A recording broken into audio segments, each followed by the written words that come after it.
भी वही दे रहे हैं।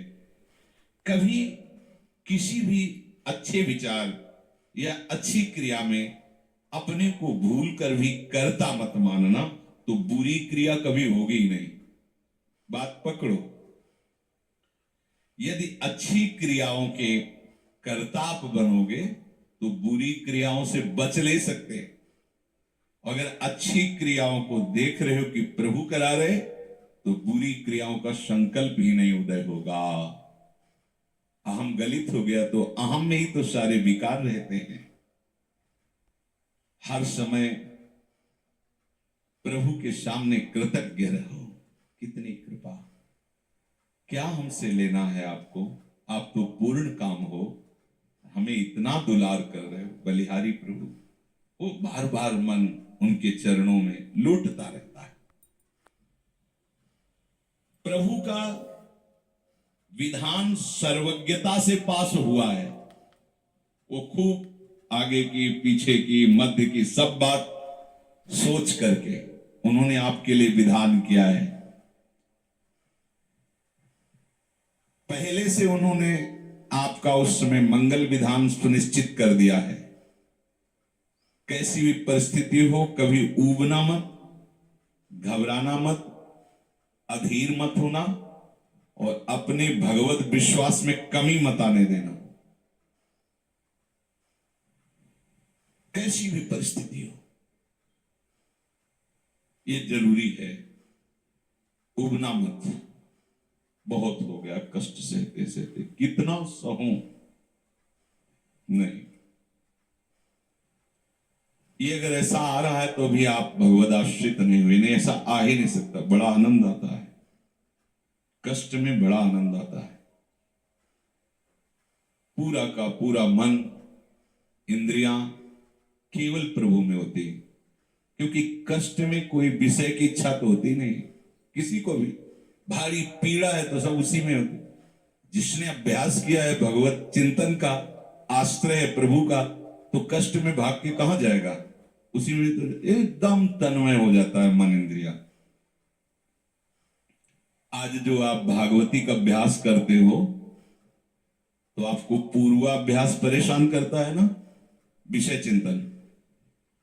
और जिसने पूर्व में खूब भजन किया है, तो आज विषयों के बीच में भी हो तो उसका भजन कैसे रुक जाएगा? सोचो जरा। आज आप खूब भजन की चेष्टा कर रहे हो, पर पूर्वाभ्यास आपको विघ्न पहुंचा रहा है ना। ऐसे ही यदि आपने भजन का अभ्यास किया, तो वर्तमान में कैसी भी दुखद विषयमयी कैसी भी परिस्थिति हो, वो कैसे रुक जाएगा? जब असद अभ्यास सत अभ्यास के बीच में प्रकट हो रहा है, तो सत अभ्यास असत की सत्ता कैसे रहने देगा?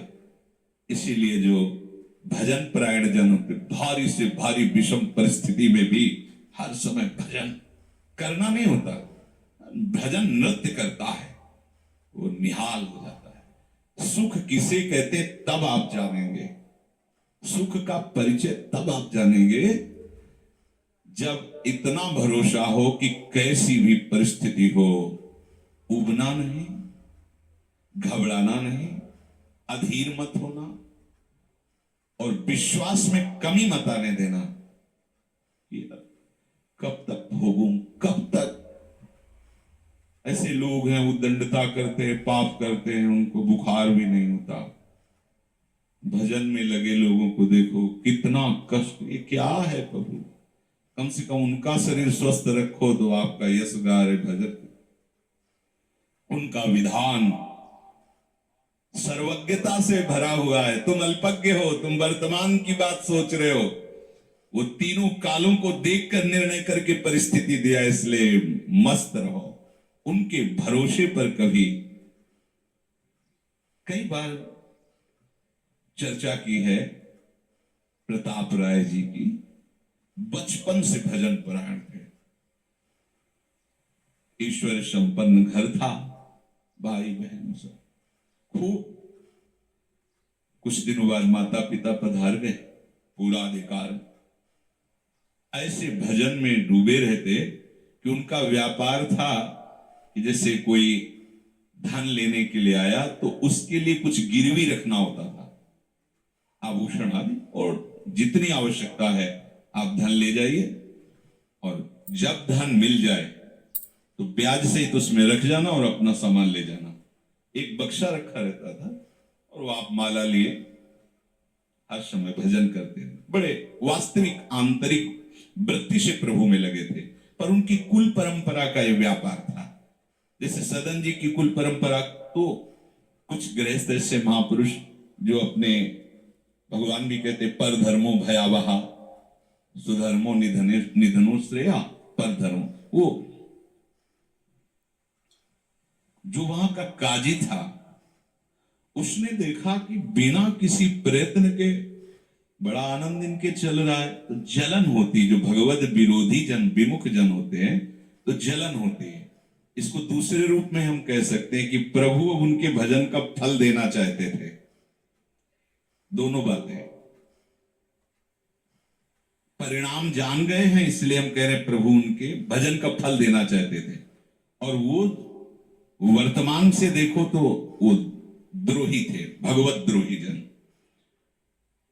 3 लोगों ने काजी से मिलकर कहा बड़ा सुख लूट रहा है, हम जाके देखा है बढ़िया काम बन जाए। वो देखता भी नहीं कि बक्से में क्या रखा गया। तो कुछ कंकड़ ऐसे झोली में, पहले थैली टाइप की झोली होती, गए प्रणाम किया और कहा हमें 10,000 रुपए की आवश्यकता है, यहां लिखो उसका तारीख दिन, और चेक भी नहीं करे। वो इतने विश्वास परायण भक्त थे, अभी तक ऐसा कुछ हुआ भी नहीं था।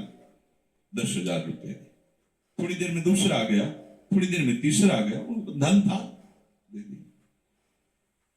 2-3 दिन बाद एक आया, 10,000 का ब्याज, 10,000 रुपए उनका, आपने जहां रखा और निकाल लीजिए।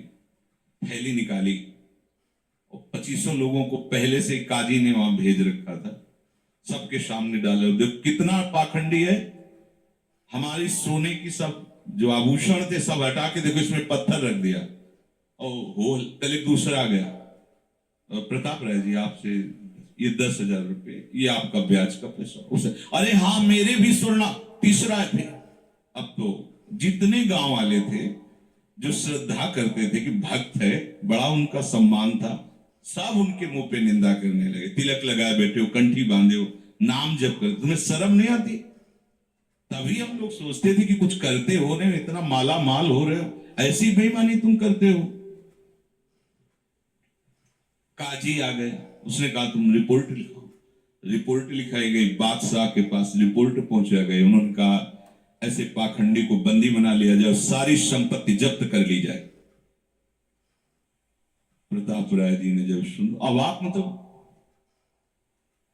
पत्नी से कहा कि ठाकुर जी की सेवा में बाधा न पहुंचे, तुम ठाकुर जी को लो, पीछे के मार्ग से निकल जाओ, कुछ भोग सामग्री आभूषण और ठाकुर जी को लेकर चले।